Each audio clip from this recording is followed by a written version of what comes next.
Hello friends, तो कैसे हैं आप लोग। बहुत बहुत स्वागत है आप लोगों का एडुलेन चैनल पे। अगर आपको ये चैनल अच्छा लगे तो प्लीज़ चैनल को सब्सक्राइब कीजिए और हम लोगों के साथ जुड़े रहिए। आज हम लोगों का टॉपिक है नेविस्वाक क्या है और इसका फंक्शनैलिटीज़ क्या है। तो चलिए वीडियो में आगे बढ़ते हैं। ये जो नेविस्वाक ट्रेनिंग है, ये ट्रेनिंग हम लोग कुछ पार्ट में डिवाइड किया हुआ है, जिससे आप लोगों को कंसेप्ट क्लियर हो और सॉफ्टवेयर नॉलेज भी बहुत आसानी से मिल सके। तो यहाँ पे पहले लिखा है व्हाट इज नेविस्वाक। तो यहाँ पे जो डेफिनेशन लिखा है वो है it is a project review software that allows architecture, engineering, construction professionals holistically review integrated model and data with stakeholders during pre-construction to better control project outcomes। मतलब आसान भाषा में रेविट में आप लोगों का जो मॉडल बना हुआ है, जैसे मान के चलो सब कुछ मैं एक साथ पकड़ता हूँ, आर्किटेक्चर, स्ट्रक्चर, एमईपी जो मॉडल बना हुआ है, ये सब मॉडल को हम लोग जब नेविस्वाक में कन्वर्ट करेंगे तो क्या होगा। ये जो नेविस्वाक का जो मॉडल है, तो ये जो मॉडल जैसे मान के चलो अभी ये NWF में बना हुआ है, तो ये मॉडल में हम लोग क्लैश डिटेक्शन करेंगे, कोऑर्डिनेशन का काम करेंगे। तो ये सब काम हम लोग नेविस्वाक में करेंगे।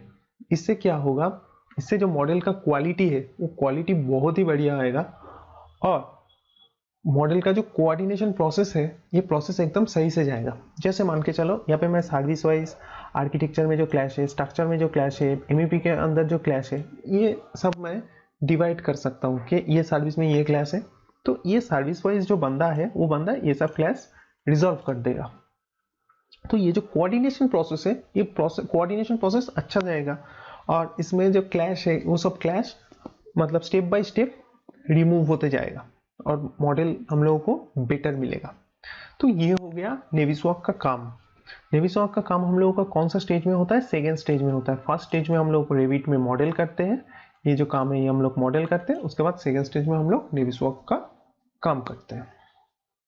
इसका फंक्शनैलिटीज क्या है, ये सबसे बड़ा इंपॉर्टेंट चीज इसका फंक्शनैलिटीज। फर्स्ट है कोऑर्डिनेशन। कोऑर्डिनेशन मैं आप लोगों को बता ही दिया कि सर्विस वाइज हम लोग ये कोऑर्डिनेशन करते हैं। मतलब क्या होता है, इसमें जो क्लैश है, क्लैश हम लोग डिटेक्ट करते हैं, क्लैश को रिजॉल्व करते हैं, फिर से हम लोग नेविस मॉडल में कन्वर्ट करते हैं और मॉडल का क्वालिटी को जो है वो क्वालिटी चेक करते हैं। नेविस्वाक मतलब बहुत सारे बंदे को सिर्फ कंसेप्ट रहता है कि सिर्फ क्लैश डिटेक्शन के लिए हम लोग वो यूज़ करते हैं, लेकिन नहीं, नेविस्वाक हम लोग ओनली क्लैश डिटेक्शन के नहीं, इसके हम साथ हम लोग मॉडल का जो इम्प्लीमेंट है वो इम्प्लीमेंट बहुत ही अच्छी तरीके से कर सकते हैं। इसके बाद आता है 5D project scheduling. 5D project scheduling क्या है, आप लोगों को पता है हम लोग रेविट में जो काम करते हैं वो है 3D, नेक्स्ट आता है 4D, नेक्स्ट आता है 5D। अभी 3D क्या है, 3D मतलब आपको पता है X, Y और Z, ये तीन एक्सिस में हम लोग काम होता है, इसलिए इसको हम लोग 3D बोलते हैं। जब 4D आ जाएगा तो 3D के साथ ये टाइम बनते जाएगा। जैसे मैं एक एग्जांपल देता हूँ, क्या है कि एक बिल्डिंग है, ठीक है, वो बिल्डिंग बन रहा है जहाँ पे हम लोगों को पता चलेगा कि वो बिल्डिंग कितना टाइम पे बन रहा है, ठीक है, 6 महीने में बन रहा है। तो ये जो बिल्डिंग का जो स्टेप बाय स्टेप पाथ है, कंस्ट्रक्शन का जो पाथ है, वो पाथ हम लोगों को टाइम टू टाइम पता चलेगा। जैसे मान के चलो मैं 6 मंथ पकड़ लिया, तो 6 मंथ में मतलब 1 मंथ में जो था 6 मंथ में जाके ये बिल्डिंग कंप्लीट हो जाएगा। तो ये आ गया आपका 4D। अगर मैं 5D में जाता हूँ, 5D क्या हुआ, 4D मतलब यहाँ पे टाइम और कॉस्टिंग ऐड हो गया।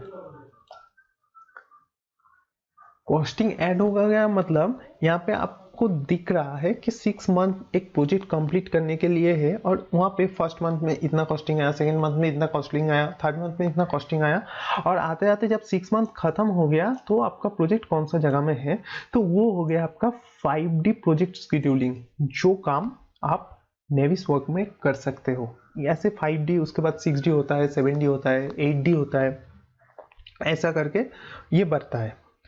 इसके बाद आता है रेंडरिंग। रेंडरिंग क्या होता है, हम लोग रेविट में जो प्रोजेक्ट बनाते हैं वो प्रोजेक्ट बहुत रफ रहता है, तो वो प्रोजेक्ट एकदम रियलिटी की तरह लगने के लिए हम लोग रेंडरिंग करते हैं। जो काम हम लोग रेविट में भी कर सकते हैं और रेंडरिंग के लिए दूसरा सॉफ्टवेयर भी यूज होता है, जैसे मान के चलो 3D Max यूज होता है। तो ये रेंडरिंग का काम भी हम लोग नेविसॉक में अच्छी तरीके से कर सकते हैं। उसके बाद आता है क्वांटिटिफिकेशन। क्वांटिटिफिकेशन क्या है, जैसे मान के चलो मैं रेविट में एक फ्लोर में कितना डक्ट चाहिए उसका एक शेड्यूल निकाला। ये सेम शेड्यूल जो निकाला रेविट से, ये मैं रेविट से निकाला, मैं यही सेम काम नेविट से करता हूँ, तो उसको हम लोग बोलते हैं क्वांटिटिफिकेशन। उसके बाद आता है कंस्ट्रक्शन सिमुलेशन। तो ये जो प्रोसेस है 4D 5D बनाने का, ये जो प्रोसेस है इसको हम लोग सिमुलेशन बोलते हैं। तो ये काम भी हम लोग नेविस से कर सकते हैं। तो ये हो गया बेसिक कंसेप्ट ऑफ नेविसॉक सॉफ्टवेयर।